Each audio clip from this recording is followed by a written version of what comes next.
मसीह यीशु के ज़िंदा और पवित्र नाम में आप सब की खिदमत में सलाम। मैं हूँ खुदावंद का खादिम पास्टर यूनुस अहमद सालिम, आपकी खिदमत में हाज़िर हुआ हूँ ज़बूर की तफसीर के साथ। आए अपने सरों को झुकाएं, आंखें बंद करें, दुआ मांगें। अज़ली अबदी वफ़ादार खुदा, हम तेरा शुक्र करते हैं, तेरी सताइश करते हैं, तेरी हमद करते हैं। तू सुंदर खुदा है, पवित्र खुदा है, तमाम इंसानों से प्यार करता है और उनके साथ अपना कलाम बांटता है। कलाम को बांटने के लिए तू अपने लोगों को इस्तेमाल करता है। मैं तेरा शुक्र करता हूँ PMI TV के लिए और इस तरह से तेरे खादिम के लिए, रेवरेंड खालिद अमनाज के लिए और उनकी सारी टीम के लिए मैं तेरा शुक्र करता हूँ। खुदावंद, जिनकी वसातत से तेरा कलाम ज़िंदगियों तक पहुँच रहा है, तेरा हाथ चाहता हूँ कलाम के बयान करने के लिए। मुझे अल्फाज दे, मुझे तरतीब दे और साइमिन को सुनने का फजल दे। यीशु मसीह के नाम से मांगते हैं, आमीन। हम बात करेंगे ज़बूर नंबर 6 उसकी 7वीं आयत के हवाले से। तो यहाँ लिखा है, मेरी आँख गम के मारे बैठी जाती है और मेरे सब मुखालफों के स्वब से धुंधलाने लगी। खुदावंद के पाक कलाम के स्वब से आज हमें बड़ी बरकत मिले, आमीन। तो यहाँ पर जो हमने पढ़ा है, मेरी आंख गम के मारे बैठी जाती है। आंख जो है इब्रानी ज़ुबान में इसको ऐन कहते हैं और ऐनी, मेरी आंख गम के मारे। यहाँ पर हमें गम के असरात नजर आते हैं।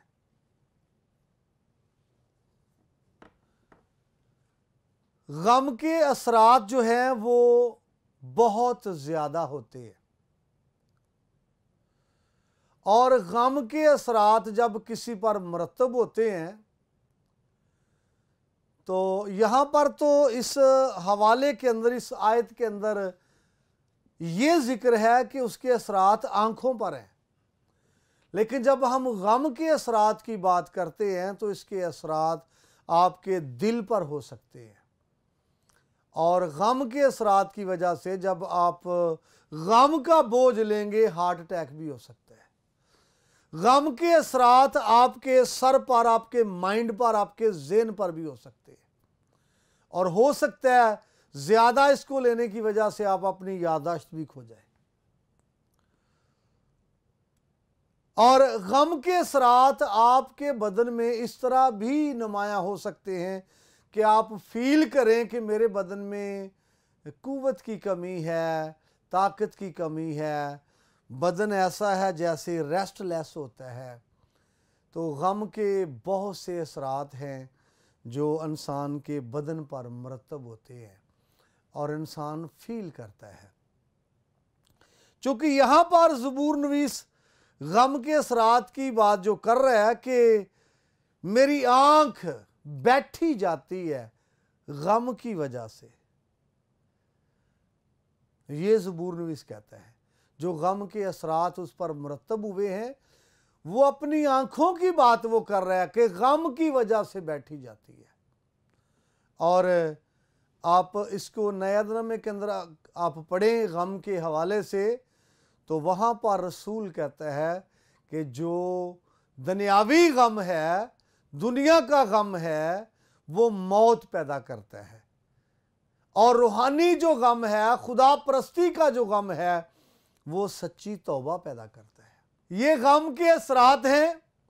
इसके असरात मुस्बत भी हो सकते हैं और मनफी भी हो सकते हैं।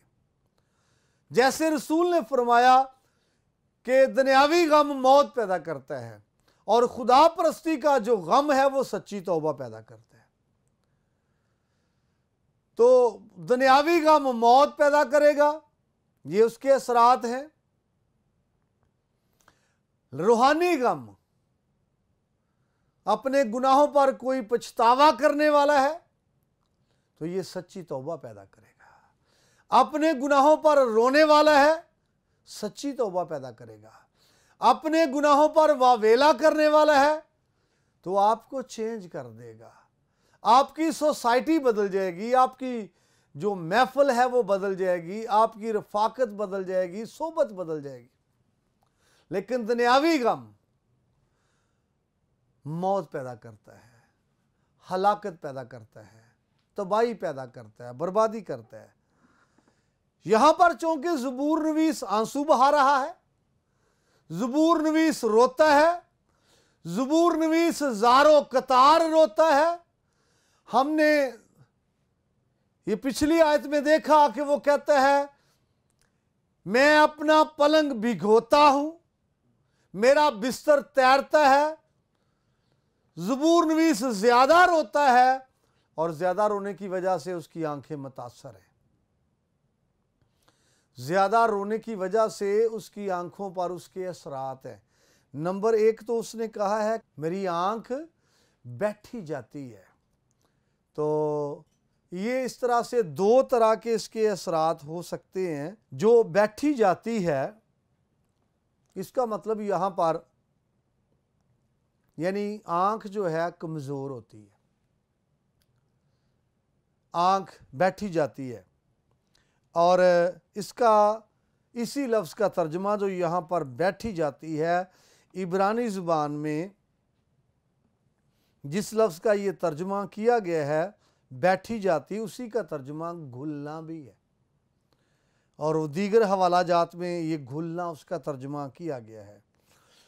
तो लुगात को अगर आप उर्दू की लुगात को देखें तो घुलना को जब चेक किया जाए तो इसका मतलब है दुबला होना, लागर होना, पतला होना और कमज़ोर होना।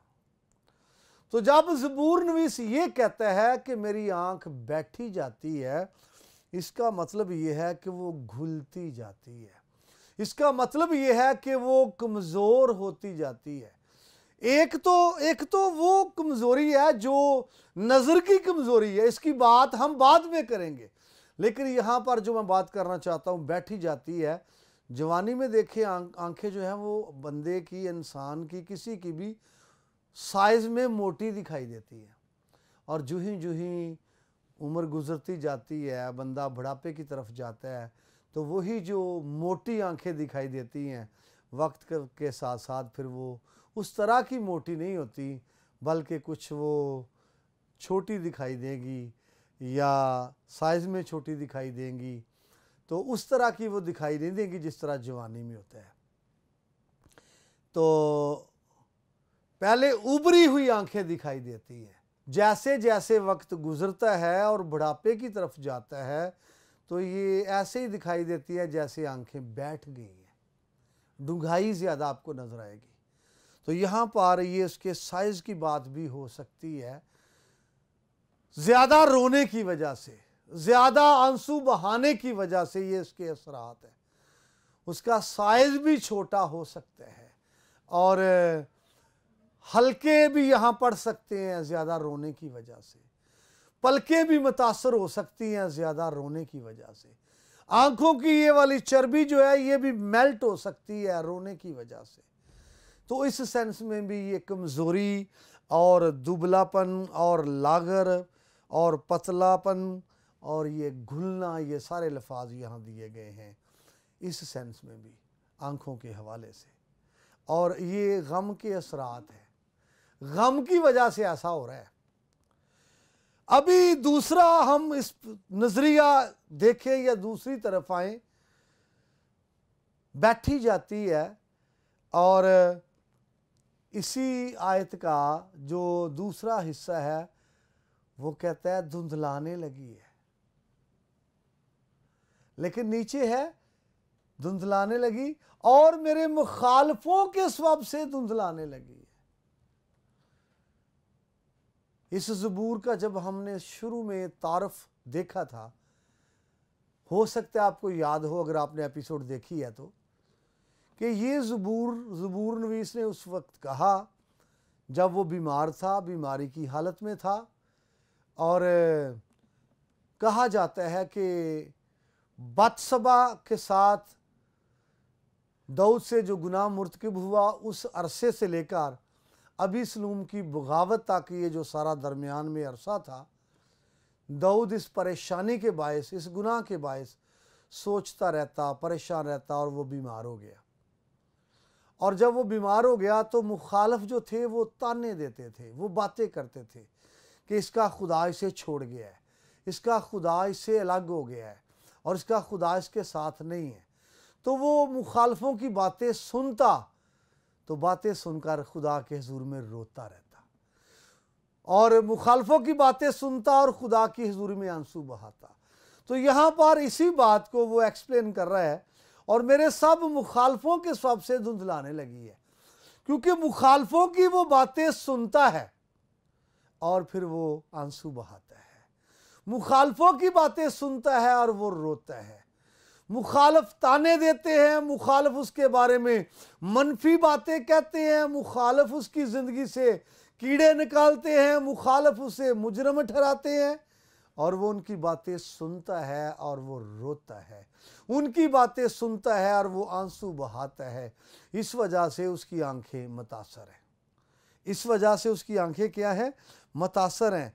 पहले हिस्से में तो वो कहता है कि आंख जो है वो बैठी जाती है, और दूसरे हिस्से में वो कहता है धुंधलाने लगी है। और ये किस तरह से हुआ? रोने की वजह से। किस तरह से हुआ? आंसू बहाने की वजह से। और मैं आपको एक और हवाला देना चाहता हूँ, अयूब की किताब आप निकालें तो उसका 17वां बाब, अयूब की किताब 17वां बाब निकालें तो यही सेंस आपको मिलेगी। अयूब 17वें बाब की 7वीं आयत में आपके लिए पढ़ना चाहता हूँ। यहाँ पर लिखा है, मेरी आंख गम के मारे धुंधला गई और मेरे सब अज़ाब पर परछाइयाँ की मानद हैं। यहाँ पर जो अयूब है वो भी यही सेंस देता है कि गम की वजह से जो मेरी आंख है वो धुंधला गई है। पहले तो ठीक थी, साफ शफाफ नजर आता था, क्लियर नजर आता था, लेकिन अब वो धुंधला गई है। तो इसका रीजन क्या है? रीजन गम है। और शुरू में हमने कहा था कि गम के असरात होते हैं, उनका इजहार जो है वो मुख्तलिफ तरीक़ों से हो सकता है। गम के असरात होते हैं तो दिल पर भी हो सकते हैं, ज़हन पर भी हो सकते हैं, आँखों पर भी हो सकते हैं, आपके बदन पर हो सकते हैं गम के असरात। तो यहाँ पर जो गम के असरात अयूब पर मुरतब हुए हैं वो भी ज़बूर नवीस की तरह कहता है कि गम की वजह से मेरी आँख जो है वो धुंधला गई है। और ज़बूर नवीस भी यही बात कर रहा था कि गम की वजह से, यानी मुखालफ जो है उनकी वजह से मुझे गम मिला है। और हम अयूब के बारे में भी देखिए कितना गमगीन शख्स था वो। अपना बदन ठीक नहीं है, बच्चे भी जाते रहे, माली तौर पर भी परेशान है, तो वो बड़ा गमगीन शख्स था, गमज़दा शख्स था। तो उस वजह से वो जब रोया है, उसने आंसू बहाए हैं, तो उसकी आंख धुंधलाने लगी है। मज़ीद हम आगे बढ़ें तो हमें यहाँ पर मिलेगा याकूब नबी, जिसके 12 बच्चे थे, उसके लिए भी मैं पढ़ना चाहता हूँ। पैदाइश की किताब उसका 48वां बाब उसकी 10वीं आयत। ये भी बड़ा फेमस वाक़या और बड़ा फेमस हवाला है। पैदाइश की किताब उसका 48वां बाब और उसकी 10वीं आयत मैं आपके लिए पढ़ना चाहता हूँ। यहाँ लिखा है, लेकिन इस्राएल की आंखें बुढ़ापे के सबब से धुंधला गई थी और उसे दिखाई नहीं देता था।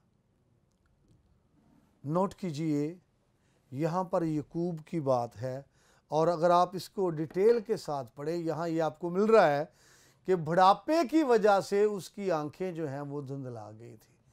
लेकिन आप पूरी इस स्टोरी को पढ़ें, आपको समझ आएगी कि वो यूसुफ के लिए रोता रहा, अपने बेटे यूसुफ के लिए आंसू बहाता रहा, जो उससे जुदा हो गया था, क्योंकि वो उसका चहेता था और चहेती बीवी से था यूसुफ। वो यूसुफ को बहुत प्यार करता था राखल के होते हुए भी, और राखल के मरने के बाद तो यूसुफ के साथ उसका प्यार बढ़ गया, बहुत प्यार करता था। लेकिन हम सब स्टोरी से वाकिफ़ हैं किस तरह से वो अपने बाप से जुदा हुआ यूसुफ, और जुदा रहा, और भाइयों को तो पता था कि हमने उसके साथ क्या किया है, लेकिन बाप को नहीं पता था कि मेरे यूसुफ के साथ क्या हुआ है। भाइयों ने जुल्मों सितम करके उसको, यूसुफ को मिस्र में भेज दिया। हाँ जी, लेकिन यूसुफ मिस्र में था। याकूब को तो नहीं पता कि उसका चहेता मिस्र में है। तो पूरी कहानी, पूरी स्टोरी ये बताती है कि याकूब जो है वो रोता रहा अपने बेटे की मोहब्बत में, या यूसुफ की मोहब्बत में रोता रहा, आंसू बहाता रहा। तो इस वजह से जो उसकी आंखें हैं वो धुंधला गईं। यहाँ बेशक आपको मिलेगा कि बुढ़ापे की वजह से, इसमें शक वाली बात नहीं है, क्योंकि बुढ़ापे की वजह से भी तो बंदा वीक होता है, बुढ़ापे की वजह से भी तो नज़र जो है धुंधला सकती है। लेकिन गम की वजह से भी जो नज़र है वो वक्त से पहले धुंधला सकती है। बीमारी की वजह से भी नज़र जो है धुंधला सकती है। तो जैसे किसी को शुगर का प्रॉब्लम है तो उसकी साइट का प्रॉब्लम बन सकता है शुगर की वजह से। तो बीमारी की वजह से नज़र जो है धुंधला सकती है, बुढ़ापे की वजह से नज़र धुंधला सकती है, और आंसू बहाने, रोने की वजह से या ज़्यादा रोने की वजह से नज़र जो है वो धुंधला सकती है। तो यहाँ पर याकूब नबी जो है अपने बेटे के लिए उसने गम किया और अपने बेटे के लिए रोया, तो उसकी जो नज़र है वो धुंधला गई। और वो ये कहता है, यहाँ पर मुसन्नफ़ ये कहता है पैदाइश 48वां बाब उसकी 10वीं आयत में कि उसकी जो आंखें हैं या नज़र है वो धुंधला गई है। तो याद करें यहाँ पर ज़बूर नवीस अपने रोने की वो बात शेयर कर रहा है कि खुदामंद मैंने इतने आंसू बहाए हैं, मैं इतना रोया हूँ तेरी हजूर में, और दुश्मनों की वजह से मैं इतना रोया हूँ कि मेरी नज़र वीक हो गई है। यहाँ नज़र वीक का तस्वर मौजूद भी है। बेशक आंख बैठ गई है, उसका साइज़ छोटा हो गया है, या उसकी ढंगियाई जो है ढूंगियाई बढ़ गई है, लेकिन यहाँ पर नज़र भी वीक हो गई है। इसके अंदर ये भी सेंस मौजूद है। वो कहता है दुश्मनों के सबब से धुंधलाने लगी। ये ज़बूर नवीस कहता है 7वीं आयत का जो उसका दूसरा हिस्सा है उसमें हमें ये मिलता है, और मेरे सब मुखालफों के सबब से धुंधलाने लगी, क्योंकि मुखालफ बातें करते थे, मुखालफ खिलाफ बोलते थे। मुखालफ को तो मौका चाहिए बातें करने का। मुखालफ को क्या पता कि ये खुदा के साथ प्योर है, मुखालफ को क्या पता कि ये बीमारी इसकी गुनाह की वजह से नहीं है, बल्कि इसका इम्तिहान है, इसका टेस्ट है। मुखालफ तो बातें करेगा, लेकिन जब ज़बूर नवीस ने मुखालफ की बातें सुनी है तो वो परेशान होकर रोता है, सुनी है वो आंसू बहाता है, और ज़्यादा रोना और ज़्यादा आंसू बहाना उसकी आँखों की ख़राबी का बायस बना, उसकी आँखों की कमज़ोरी का बायस बना, उसकी आँखों के बैठने का बायस बना, और उसकी आँखों के धुंधलापन होने का बायस बना, क्योंकि वो रोता था। और उसने अपने रोने की बात ही यहाँ पर वो क्लियर कर रहा है कि मैं इतना रोता हूँ कि मेरा जो पलंग है मैं उसको भिगोता हूँ, इतना रोता हूँ कि जो मेरा बिस्तर है वो तैरता है, इतना रोता हूँ कि मेरी आँख बैठी जाती है, इतना रोता हूँ कि मेरी आँख धुंधलाने लगी है। और ये बातें वो खुदा से करता है। तो यहाँ पर हमारे लिए जो सीखने वाली बात है वो ये है, हम दुश्मनों की वजह से आंसू बहाएं, या अपने बीमारी की वजह से आंसू बहाएं, या अपने माली मुश्किलात की तरफ से वजह से आंसू बहाएं, ये लाजम है कि हम खुदा की हजूरी में आंसू बहाएं। फिर हमारा सद्देबाब हो सकता है, फिर हमारा हल हो सकता है, फिर हम पर रहम हो सकता है, फिर इसका कोई तोड़ मिल सकता है। लेकिन अगर इंसानों के सामने बहाए जाएं, अपना मामला लोगों के सामने पेश किया जाए, इंसानों के सामने पेश किया जाए, तो इसका कोई सद्देबाब नहीं होगा, इसका कोई हल नहीं होगा, इसका कोई तोड़ नहीं होगा।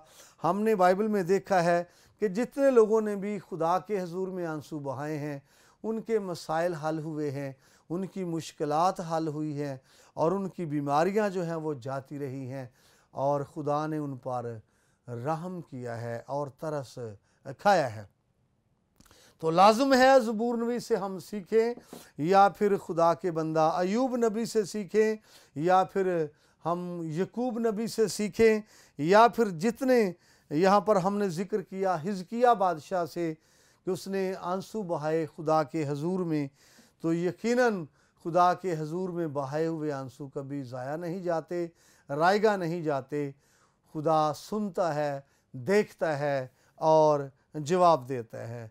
तो यकीनन आंसू जो हैं वो उनके असरात हैं, कमज़ोरी होती है और आंखें वीक होती हैं, नज़र धुंधलाने लगती है, तो भी हमें खुदावंद के हजूर में आंसू बहाना है अपनी मुश्किल के वक़्त, अपनी बीमारी के वक़्त, ताकि आसमान का खुदा हम पर रहम करे और तरस खाए। उम्मीद करता हूँ खुदा के कलाम के वसीला से हमें बरकत मिली होगी। मज़ीद बरकत चाहते हैं तो देखते रहिए PMI TV।